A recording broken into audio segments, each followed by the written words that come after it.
జై Shri Ganesha. Hello friends, అందరికీ నమస్తే.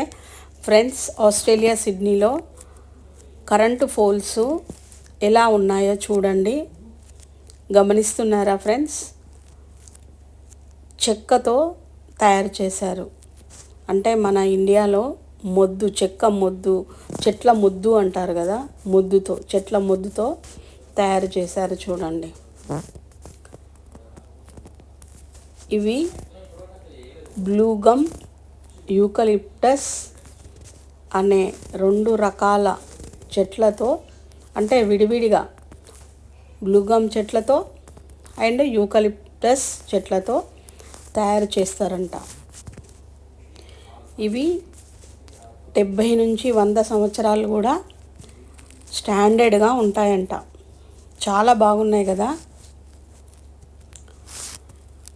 ఆస్ట్రేలియాలో ఈ చెట్లు దేశవాళీ చెట్లు అంటారు. ఎందుకంటే ఒక్కొక్క దేశంలో ఒక్కొక్క చెట్లు అవి వాటి వాతావరణానికి పెరుగుతాయి కదా. అలా ఆస్ట్రేలియాలో వాతావరణానికి యూకలిప్టస్ అండ్ బ్లూగమ్ చెట్లు చాలా ఏపుగా స్టాండర్డ్గా పెరుగుతాయంట.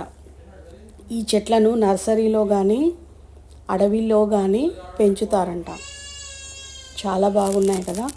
మనకు డౌట్ వస్తుంది కదా, చెట్ల మొద్దుతో మరి ఈ కరెంటు పోల్స్ ఎలా తయారు చేస్తారు, చెదలు పట్టదా అని.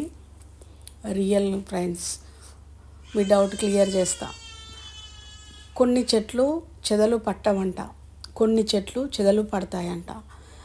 ఆ చెదలు పట్టే చెట్లకు కరెంటు పోల్స్ తయారు చేసేటప్పుడు కొన్ని ప్రత్యేక ద్రావణాలను ఉపయోగించి ఆ కరెంటు పోల్స్ను చెక్క ముద్దుతో, అంటే చెట్ల ముద్దుతో తయారు చేస్తారంట. సూపర్ కదా. అంతేకాకుండా ఈ చెట్ల ముద్దుతో కరెంటు పోల్స్ను తయారు చేయడం చాలా ఈజీ అంట.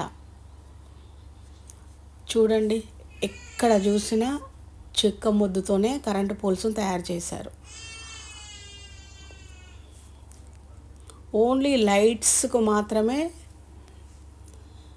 ఐరన్ అక్కడక్కడ సన్నగా లైటింగ్కి మాత్రం ఉపయోగించారు. కనిపిస్తుంది కదా ఫ్రెండ్స్, చాలా బాగున్నాయి కదా కరెంటు పోల్స్. చూడండి ఫ్రెండ్స్, కరెంటు పోల్ ఉంది, ఆ పక్కనే యూకలిప్టస్ చెట్లు ఉన్నాయి. ఆ కరెంటు పోల్ కంటే యూకలిప్టస్ చెట్లు ఎంత పొడవుగా ఉన్నాయో, ఎంత బలంగా ఉన్నాయో. రియల్గా చెట్లు భలే ఏపుగా పెద్దగా పెరుగుతున్నాయి.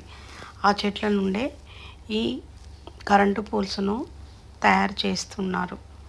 చాలా బాగున్నాయి కదా చెట్లు.